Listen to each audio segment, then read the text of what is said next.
There is a building in North Korea that was supposed to prove the country could compete with the richest and most technologically advanced nations on Earth. It rises more than 300 meters above Pyongyang. It has 105 floors. Its 3 enormous wings form a giant pyramid that can be seen from across the North Korean capital. When construction began, the plan was extraordinary. Thousands of hotel rooms, restaurants high above the city, international visitors, and a building impressive enough to become one of the most recognizable skyscrapers anywhere in Asia. But things didn't go according to plan. Construction stopped. Years passed. The enormous concrete structure remained standing, unfinished, above Pyongyang. Then, more than 2 decades after work first began, something remarkable happened. Construction restarted. The concrete exterior disappeared behind thousands of glass panels. The abandoned pyramid suddenly looked like a futuristic skyscraper. And eventually, at night, enormous illuminated displays began appearing across its surface. But the story of the Ryugyong Hotel isn't really about a hotel. It's about North Korea itself. It's about a competition between 2 countries that began with the same divided peninsula and followed dramatically different paths. It's about propaganda, prestige, economic collapse, and the enormous importance North Korea's government places on appearances. And most importantly, it raises a fascinating question. Why would a relatively isolated country attempt to build one of the world's largest hotels in the first place? Subscribe to Uncovering North Korea, because once you understand why the Ryugyong was built, the strange history of this enormous skyscraper begins to make much more sense. To understand the building, we need to understand the rivalry that created it. When most people look at North and South Korea today, the economic difference appears enormous. South Korea is home to globally recognized companies, huge modern cities, and one of Asia's most advanced economies. North Korea is considerably more isolated, heavily sanctioned, and governed by a political system dominated by the Kim family since the country's creation. But the outcome wasn't always so obvious. After the Second World War, Korea was divided. The Soviet Union occupied the northern part of the peninsula, while the United States occupied the south. 2 separate governments eventually emerged. In 1948, the Democratic People's Republic of Korea was established in the north under Kim Il-sung. The Republic of Korea was established in the south. Then came the Korean War. Beginning in 1950, the conflict devastated much of the peninsula. Millions of soldiers and civilians were killed, wounded, or displaced. An armistice was signed in 1953, but a comprehensive peace treaty was never concluded. The peninsula remained divided, and from that division emerged one of the world's most extraordinary national rivalries. North and South Korea didn't simply compete militarily. They competed economically, they competed politically, they competed diplomatically, and they competed over something much harder to measure: prestige.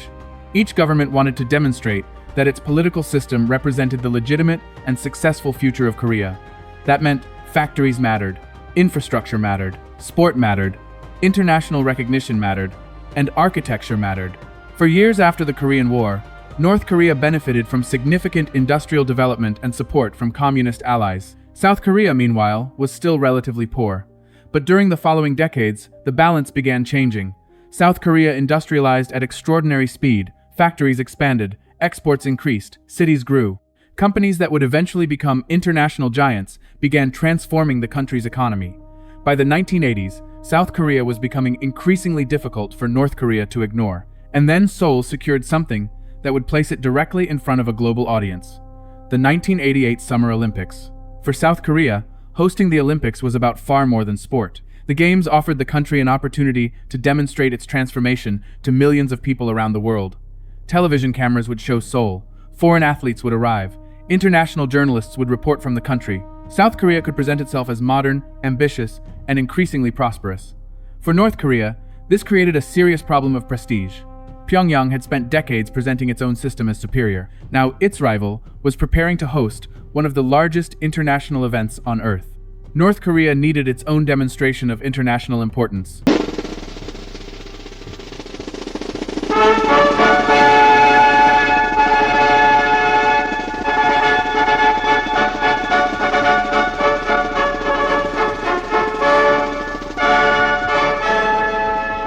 The answer came in the form of the 1989 World Festival of Youth and Students. Pyongyang would host thousands of participants from around the world, and North Korea prepared on an enormous scale. A vast stadium was constructed, infrastructure was expanded, new facilities appeared across the capital, but one project would rise above everything else. In 1987, construction began on the Ryugyong Hotel. Even by modern standards, its design was extraordinary. Instead of building a conventional rectangular skyscraper, North Korean planners chose something much more dramatic. 3 huge sloping wings rise from a broad base and meet near the top. From many angles, the building resembles a gigantic pyramid. Above the 3 wings sits a circular structure, originally intended to contain restaurants and other facilities. The entire building rises approximately 330 meters above Pyongyang. It contains 105 floors. Plans reportedly called for thousands of rooms. If successfully completed according to the original vision, the Ryugyong would have been among the most spectacular hotels of its era. And that was precisely the point. North Korea wasn't simply constructing somewhere for foreign visitors to sleep. It was building a statement. The building's enormous scale was intended to communicate ambition. Its height would make it impossible to overlook, and its futuristic appearance would help present Pyongyang as the capital of a confident modern state. There's another important part of this story. The Ryugyong emerged during an era when skyscrapers were increasingly becoming symbols of national economic achievement. Tall buildings weren't simply practical structures, they attracted international attention. They appeared on postcards and television programs. They became instantly recognizable symbols of cities. North Korea understood the value of that symbolism. And the government had another reason to think big. A South Korean company had been involved in constructing what was then the world's tallest hotel in Singapore. North Korea now had an opportunity to create something even taller. The competition between the two Koreas had effectively reached the skyline. But building a skyscraper more than 300 meters tall is difficult even for a wealthy country. For North Korea in the late 1980s, the challenge was immense. And almost immediately, the ambitious timetable began creating problems. The 1989 festival arrived. The Ryugyong wasn't finished. Thousands of international participants came to Pyongyang, but the giant hotel intended to help showcase North Korea's achievements remained incomplete. That could have been the end of the project. Instead, another deadline emerged. The year had enormous symbolic importance because it marked Kim Il-sung's 80th birthday. The hotel could still be completed and presented as a major national achievement. Construction continued. The huge concrete structure climbed into the Pyongyang skyline. But while North Korea was trying to finish its skyscraper, the political world around it was beginning to collapse. Communist governments across Eastern Europe fell. And in 1991, the Soviet Union ceased to exist. For North Korea, this wasn't simply a distant geopolitical event. The Soviet Union had been one of the country's most important political and economic partners. North Korea's economy had operated within a wider network of relationships with communist states. When that system disappeared, Pyongyang lost vital economic support and favorable trading arrangements. The effects were severe, and suddenly, an enormous luxury hotel became much more difficult to complete. By 1992, construction on the Ryugyong had stopped. What remained was extraordinary. The basic concrete structure was there. The building had reached its enormous height, but much of what makes a skyscraper usable was missing. For years, there were no completed glass facades covering the building. The interior remained unfinished. The giant structure simply stood above Pyongyang. And now the government faced an unusual problem. How do you hide a 330-meter skyscraper? You can't. The Ryugyong had been designed to dominate the capital. Now that same visibility worked against it. Every photograph of Pyongyang's skyline risked showing an enormous unfinished building. A project intended to demonstrate North Korean progress had become evidence of a promise the country had been unable to fulfill. But this is where the Ryugyong story becomes much larger than a construction project. North Korea has long placed enormous importance on monumental architecture. Pyongyang contains huge public spaces, grand monuments, wide avenues, and buildings designed to communicate political ideas as much as perform practical functions. This is not unique to North Korea. Governments throughout history have used architecture to project power. Empires built palaces. Communist governments constructed enormous public squares. Modern countries compete to build airports, stadiums, bridges, and skyscrapers. Architecture can tell citizens and foreigners what a country wants to say about itself. North Korea simply takes that idea unusually seriously. Pyongyang is particularly important because it is not an ordinary representation of life across the entire country. It is the political capital and the center of government. Access to the city has historically been controlled. Foreign visitors have generally experienced North Korea through tightly organized itineraries, meaning the places they encounter can influence how they perceive the country. So, imagine the problem created by the Ryugyong. This was supposed to be one of the centerpieces. Instead, it became an unfinished concrete mountain. And it remained that way for years, not months, not 2 or 3 years. For roughly 16 years after construction stopped, little visible progress occurred. During that period, North Korea went through one of the most difficult chapters in its modern history. Kim Il-sung died in 1994. His son, Kim Jong-il, became the country's leader. The economy suffered a devastating crisis during the 1990s. Severe food shortages contributed to widespread famine. The country became increasingly isolated. Against that background, completing thousands of luxury hotel rooms could hardly have been the government's most urgent practical need, and yet the building never disappeared. The concrete pyramid remained.